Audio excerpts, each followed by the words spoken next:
Folks, this is my video on collecting data and syncing back with an offline area using the VT Culverts app on field maps using an Apple device. Now, I did check out an Android device. I may do a video eventually on that, but it looks almost the same. It's not quite the same colors. The one thing I will make a note of when I get to it is there's no words for like canceling your data input or submitting your data input. There's just a check mark and an X. So that's something to be aware of. But when you turn on your Field Maps app, if you've already installed it and logged in, it'll either come up with this screen or maybe this screen. And if it comes up with this screen, you just need to click on this and it should pull up one of your areas. Now, you should already have your town-wide offline area downloaded. If you don't, video number 2 shows you how to do that. So jump back on our YouTube playlist and check out video number 2 there, downloading an offline area. So we have our area. You can see it there. This one's called Area 2. What you need to do is just click into it. And it should, if it's your town and you're already on site somewhere, it should zoom to the spot that you're at.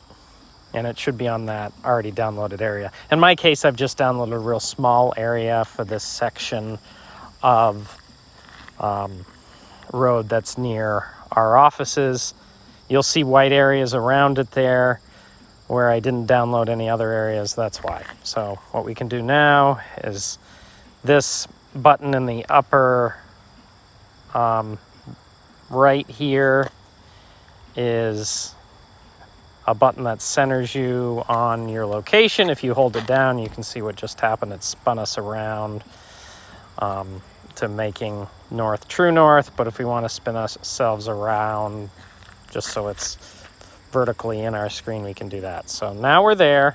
We're going to zoom in using our 2-finger zoom, and you can see that we're on this road, this town highway called King Farm Road, and there's a little culvert icon just nearby us, and I'm actually standing on that culvert. I'm pretty close to it. Looks like they took the point at the inlet. This is kind of diagonal. Yeah, it looks like they did that. So you kind of, if you have a long diagonal culvert, you should always check to see where the points are. But what I'm going to do now is click on that, and it pulls up the culvert. It also pulls up a couple other layers, but you just want to look at the culvert. So click on that culvert that says Culverts with the lat long there. If you're not zoomed in enough and you click on 2, it will have Culverts parentheses 2 or 3 if there's multiple ones there, and then it will list them. So we're going to click on this. There's a car coming, so just wait a moment.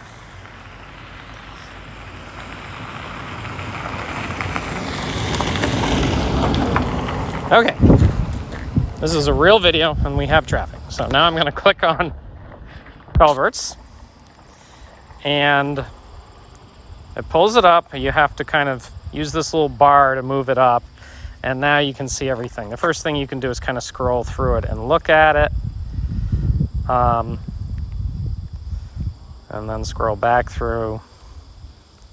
There's a couple different ways if you need to edit it. That this existing culvert you can scroll to the bottom and click edit. Has a little pencil there. If you just need to edit something up here like the size, which is what we're gonna do.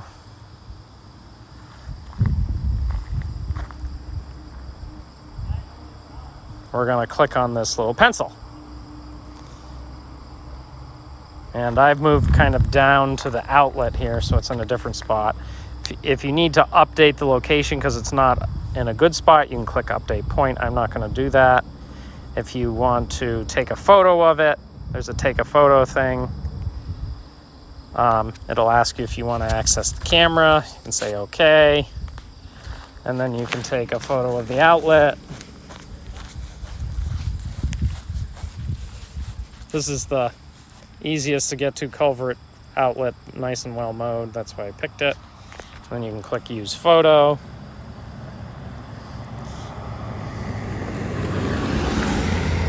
And then you can go and change it. This one we're going to say is actually probably not 30 feet because this is a really tiny road. We're going to say it's 25. Click done.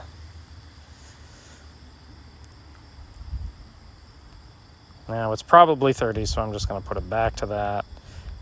And there is erosion. So we're going to say there's low erosion. It does not have direct output to the stream. These are things you don't have to enter in. I'm just giving you examples of how to enter in stuff. It has a stone header on outlet. Falling away slightly. I'll say done. Well, that's good enough. So we've done everything. We took the picture. You don't have to take a picture, but we just did. And now we're going to go up.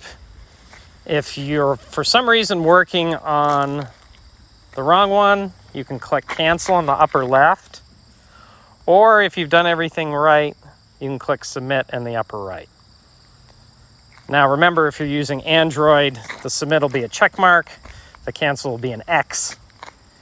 And when I was using the Android one, it all had a white background.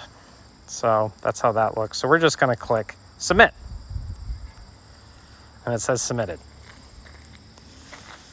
Now, what we're going to do is we're going to walk a little farther down this road. And we're going to add a new culvert.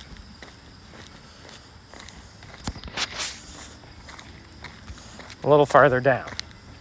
Now it already has a culvert at the end, but we're going to pretend that we just found a culvert here. So what we're going to do is we're going to click on the plus here. I'm going to say new culvert. And it's already put a point there. It's kind of confusing because it says this update point thing. It's moving around. You can say update point if when you get to the site, it takes the first spot when you said add culvert. If the GPS is updating itself slowly, you can click update point again, and it'll move it around. Or you can just go like this and move it to right where you want it.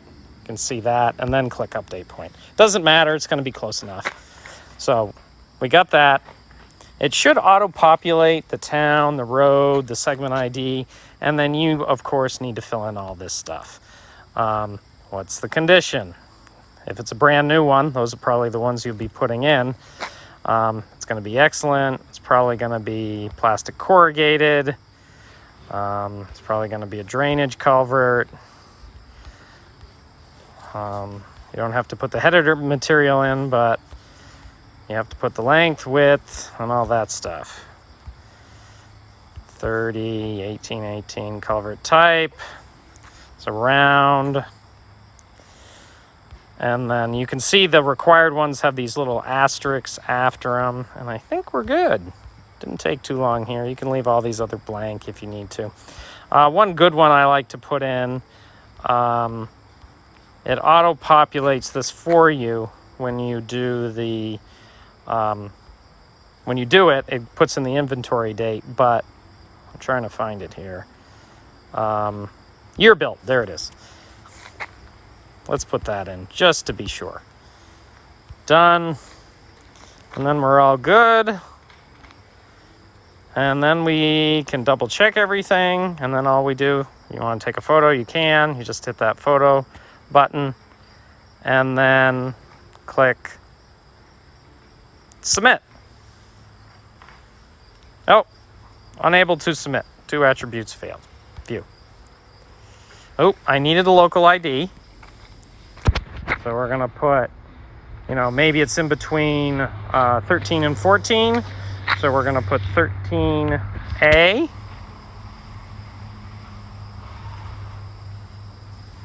Done. And which other one did we miss? I'm looking here. I think we got everything in there. Oh, inventory date. For some reason that didn't auto-populate today. Well, we just clicked on that. Should. I don't know why it didn't. But we got that in there. So for some reason, if you added it last year, but you're inventorying it today, then you want to use that year built field just above there. And then hit submit. Let's see if it works. In progress. Submitted. Now, all it did was save it on the phone. I'm going to show you how, when we get back to Wi-Fi, we can sync it. So we're all done. Now we can sync it. Now, I'm actually still on cell server, so I'm going to demonstrate here. So I'm going to hit back. And you can see here now, right below area 2, it says there's 2 local edits. Now what you're going to have to do, if you're out in the field with no cell service, or even if you have cell service but it's kind of cruddy, but no Wi-Fi, I would wait till you get back to your office. Once you're back to your office with Wi-Fi, or at a cafe or store with good Wi-Fi, don't go to somewhere with, some general store with real spotty Wi-Fi. Get back to good Wi-Fi and then come back to this screen. So it's, again, it tells you, if you go back to the map screen, 2 local edits, get there, 2 local edits. And what you're going to do is click on this and you're going to say sync, the top choice. And then mine is set up for, I have to use Wi-Fi to sync. So then it's telling me I need to do that. So I hit OK. If I was at Wi-Fi right now, I could sync and do that. And then that's what you need to do, again, to record those points that you've submitted on your phone, but they haven't been synced up to the VT Culvert database of VTrans. And in order to do that process, you have to do this sync process. So that's how to collect data, real simple introduction, and how to sync it.